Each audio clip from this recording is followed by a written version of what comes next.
We are back with some more Smart Talks. I am here and joined by Todd Sufchek of Leo Burnett.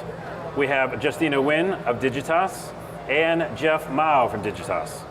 Welcome to the Smart Talk. Thank you. Thank you. We're going to talk smart today. Yes. Is that okay? Yeah. We'll try. I shouldn't set expectation for myself. So let's start off with what you all do and how you became working together, because you're Digitas and Leo Burnett. Sure. How did that work out? So we're part of Publicis Group, which is the holding company for all of these agencies. Right. Burnett's one, Digitas is one, and there's Publicis Sapient and a few others. And we've all worked together on a couple different clients as sort of a blended team. My focus is emerging tech, digital strategy, innovation. I do experience strategy. And I also do experience strategy and user experience design. Okay. And how do you see the two, now they're together, sister companies, how are those different? And is there weirdness there? Does it work flow nicely? I mean, I think for us on our team, it works really nicely. We've learned sort of how to, play to each other's strengths. Right. Right? For myself, I'm more focused on understanding human behaviors, consumer research, and Todd kind of looks at the holistic picture as well as technology, emerging tech, and innovation. So it works together. Yeah. Mm-hmm. That's Yep. great. Yep. Good merger then. Yes. How that worked Yeah, out. and I would add, I think Leo Burnett historically has been great at brands and storytelling, and Digitas really comes from like the data science and analytics and social media background. That's a great melding. Yep. Yeah. Yep. Todd, let's talk about attention economy. Sure. So we did a talk earlier today, designing for relevance in the attention economy, and how to do that. And so I talked about the attention economy part, and that really comes from the whole idea that we're bombarded with messages that's only gone up over time. One of the stats that we shared was that consumers they engage with media about 11 hours a day. Jeez Louise. Yeah. So you're constantly, sort of your attention is being sort of moved from one place to the other. Right. What does that look like? And then how do you, for us, our challenge is always, how do we help our clients divert attention to what it is our clients want to be? Right, because you have more attention Yes. that you want them to attend to. Yeah. So we talked a lot about the origins of attention and the attention economy, particularly from the economist Herbert Simon, who had this whole idea around wealth of information creates a poverty of attention. So with this abundant amount of content that we have, our attention becomes this very scarce commodity. And so that's really what we were focusing on, and how we sort of, once we understand what the landscape is and what all the mechanisms and techniques are that the social platforms use to keep you glued into their platform and for moving from theirs to something else, then how do you create something that people will want to engage with? So, I mean, that's really what we were talking about. Yeah, and how do you do that? Do you have the answer?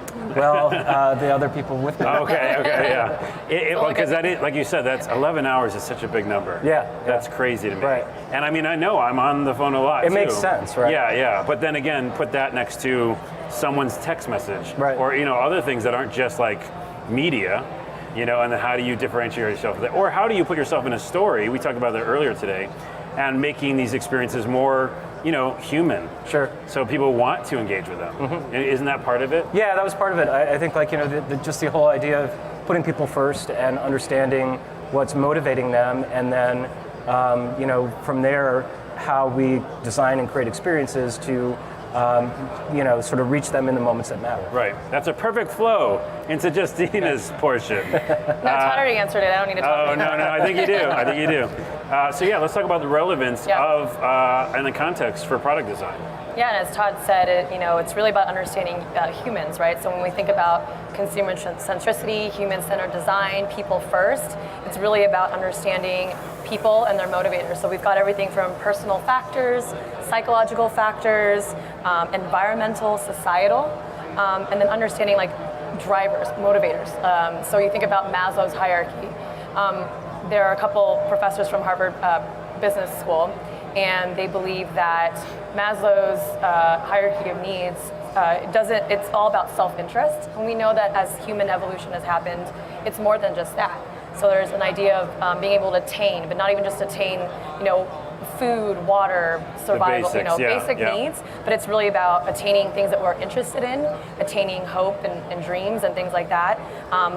There's also this idea of defending, so protecting the groups that you belong with, protecting the people that you love, and also your beliefs and your attitudes. There's also the idea of belonging, so making long-term and mutual relationships, trusting relationships. And then lastly, learning, so really understanding your place in the world, understanding how to innovate and create in your environment. And so with that, we think about the relevancy that brands have with consumers. And so we think about these moments that matter, so the intersection of humans and like their motivations and their routines, as well as brand goals. And so this intersection we call the moments that matter. And what we really design for is these moments that matter, right? This intersection, which is like the sweet spot of how we engage. Right. Yeah.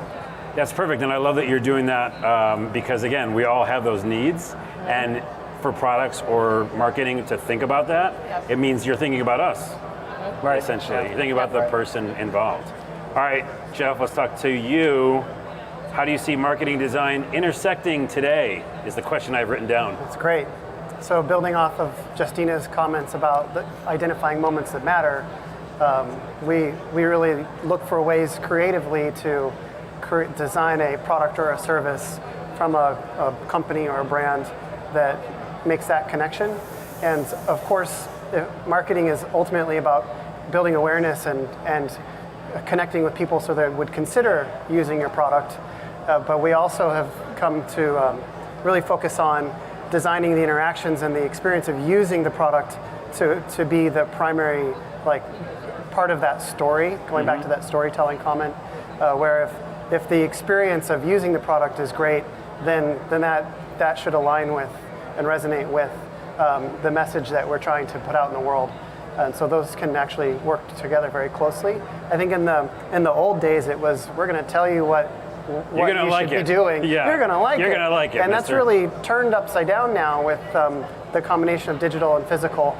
And so that intersection is, we're no longer putting out those messages of you're going to like it. We're trying to create experiences that you like because they fit with those moments that matter. Right. And what do you like instead of you're going to like it. Yeah. It's amazing how much they did in the olden days about that style. And so one way we do this is we create experience journey maps, and it's something that even like we said 5-6 years ago we didn't really do, and now our clients are always asking for it. So experience journey maps could be a day in the life of a consumer, from when they wake up to when they go to bed. It could be a week in the life to really understand the routine of how they use the products in their home, or their shopping habits, going to the grocery store. Right. Yeah, and I think a lot of this too, it's about choice. So when people start to choose these things, we're designing the right experience for the right moment, so that when they choose it, they can really engage with it. Right. As opposed to creating something that is just like we said before, just out there in the world, you have to deal with it. We want people to choose these things. Right. And if you put them first, then we're more apt to. They're going to choose it. Yeah. And so, speaking to choice with the digital user experience part, now it's not just you can choose to do the physical, the digital, the environmental.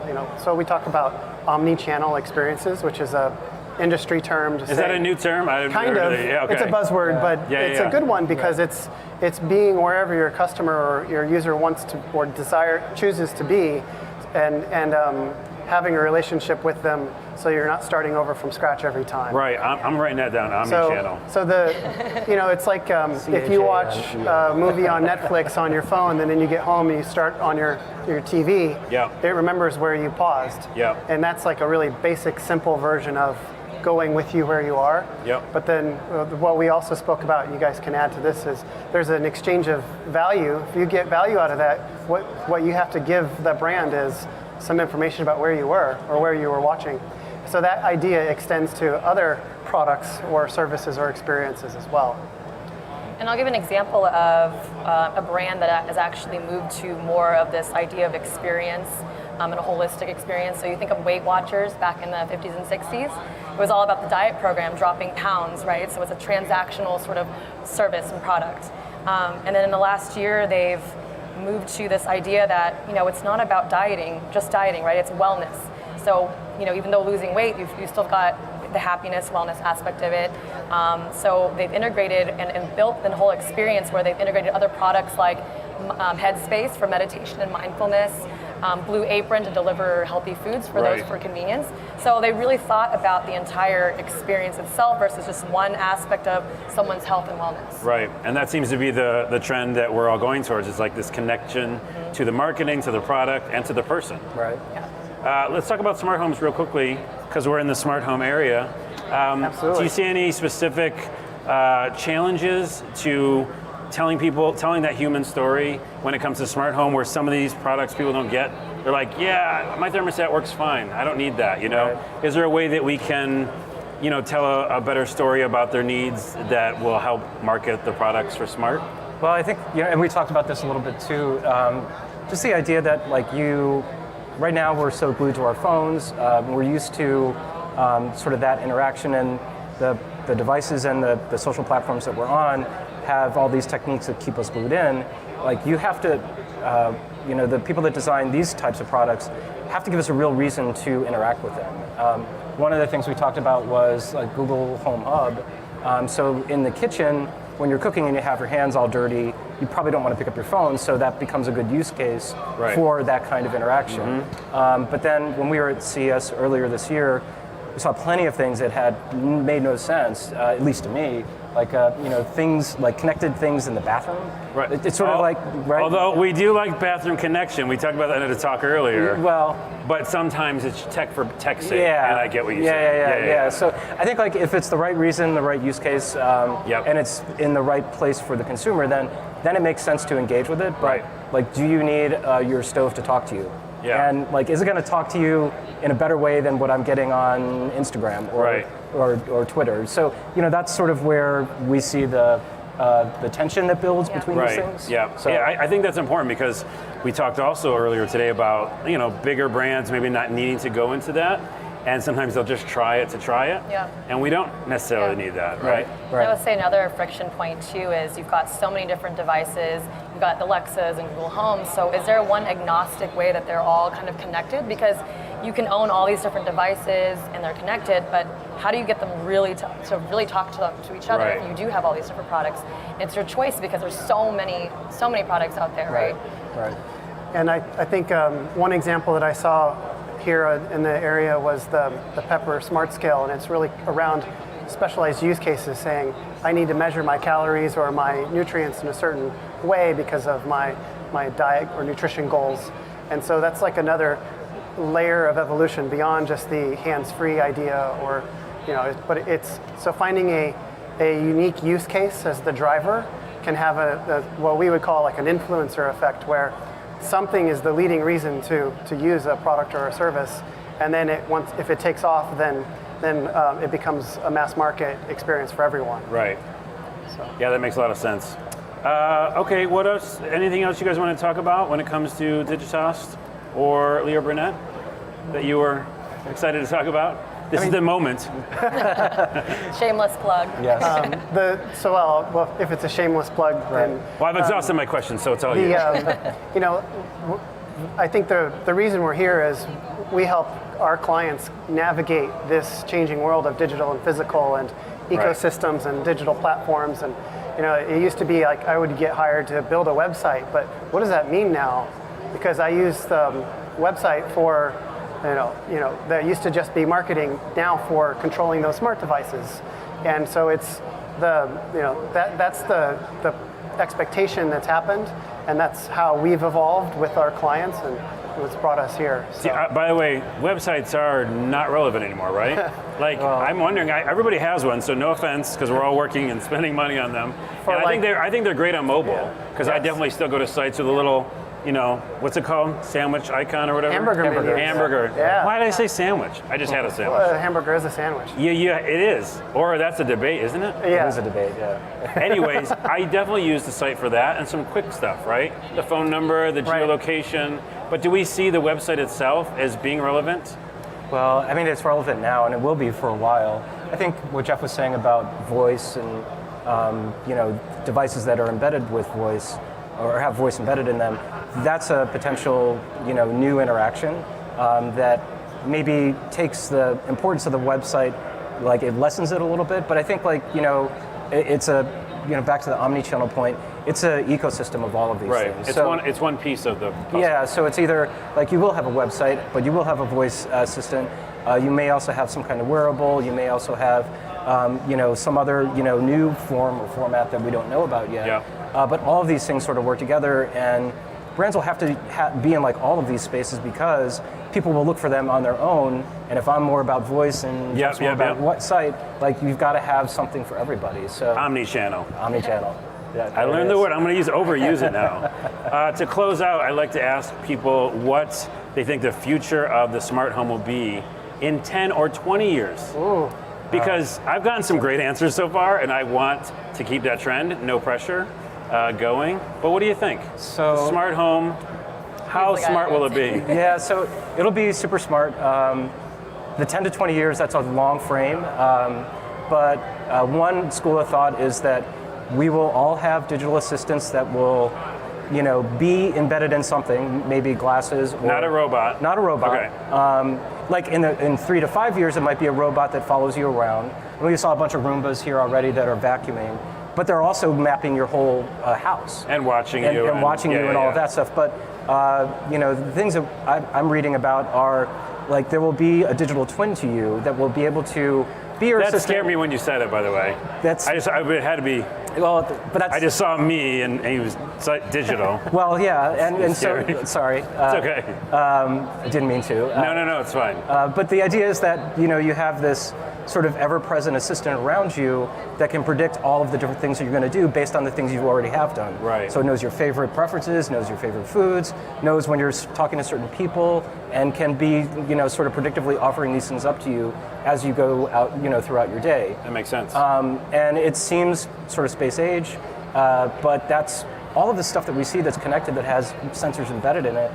That's where all of this stuff goes. It's going to be there already is an incredible amount of data being collected by these things, and then optimizing that and being able to use those as a way to reach people is going to be the next frontier of marketing. If you think and about to think about it now, this design phase is really important, I think so. it. Yeah. I will take the other side of this and Ooh. talk. I don't know, Please but do. more. No, you said a lot of it, but for me, I kind of think of the human-to-human interaction and what that might be in 10 to 20 years, with everything being connected and convenience and this frictionless aspect of us being able to do things through the technology.